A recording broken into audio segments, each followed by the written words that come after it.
Well, I mean, if I was in a caustic mood, I would say that's utter drivel. If I was in a gentle mood, I would say, well, I understand why people feel that way because it's repeated so often. But let's see if it's true. What is it? What can we give an example of something that it is true of? Well, you breathe, right? Now that's a function of a natural law. It's a biological function. And in fact, if I said to you, violate that law, you can't do it without killing yourself, right? So it's a powerful law. Now let's look and see whether or not there's some sort of a biological imperative to behave in a market fashion. Well, just ask yourself how you behave with your friends or how you behave in your family, right? Do you sit at the dinner table and barter the soup? Do you sit at the dinner table and decide whether or not the young child is going to get soup by whether or not they have enough money in their pocket to have the soup?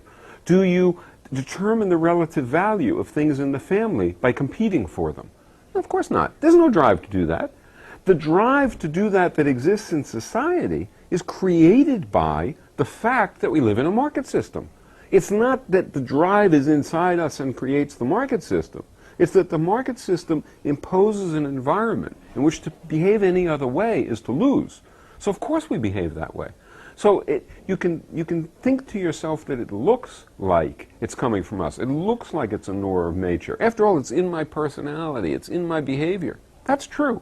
But the reason it's in our personalities, the reason it's in our behaviors, isn't because it was born there. It's because we live in a context. And historically, it's also true that the emergence of capitalist markets was a gigantic struggle, a gigantic imposition against the natural inclination of people to behave in a much more collective and social fashion. It had to be coercively imposed upon people. So it's not the case. But it is the case once you have markets that they have incredibly profound impact on our desires, on our personalities, on everything about us. That's the whole point. That's why I want to get rid of them, right? It's because the question arises and displays something that's very true. For example, of a stark example, in the 1950s in the United States, it was called the golden age of capitalism. And there was a certain amount of output. So there was this much output per capita in the economy. And then 40 years later, there was double that. Almost exactly, just coincidentally, double the amount of output per capita. So if you think about it, you realize that if in 1995 people work half as long as they work in 1950, right, if in 1955, then the output per person will be the same as it was in the golden age of capitalism.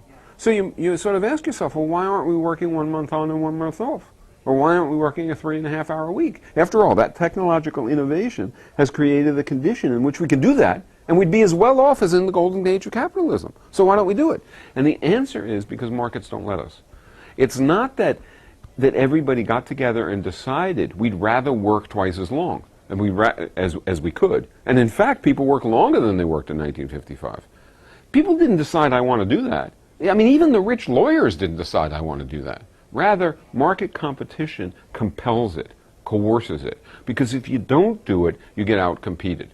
So there's this drive to accumulate, this drive to work ourselves to death, in essence. Now, it's also true that where'd the extra product go, right? Where'd double the output go? Well, it partly goes to military stuff to protect the system. It partly goes to police stuff to protect the system. It partly goes to cleaning up the ecological messes that the system produces. And it partly goes to the rich. And so the normal person is marginally better off. And in fact, from 1970 to the present, the normal person doesn't get better off at all. All the advantages go to the powerful and the rich. It's a horrendous system. And everybody knows it.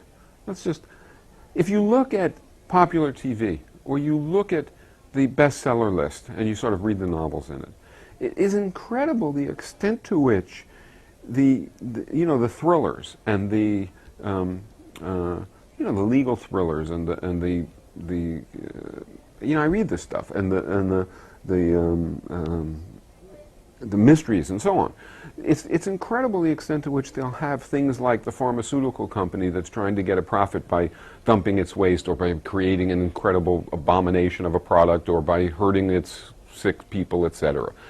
And if you read it carefully, it actually understands why. Most of the time it doesn't attribute it to the nefarious individual. It turns out to be an outgrowth of the drives and the pressures of the institution. So at some level everybody knows this. At some level everybody understands it.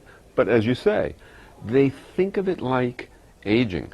They think of it like the wind. They think of it as something inevitable.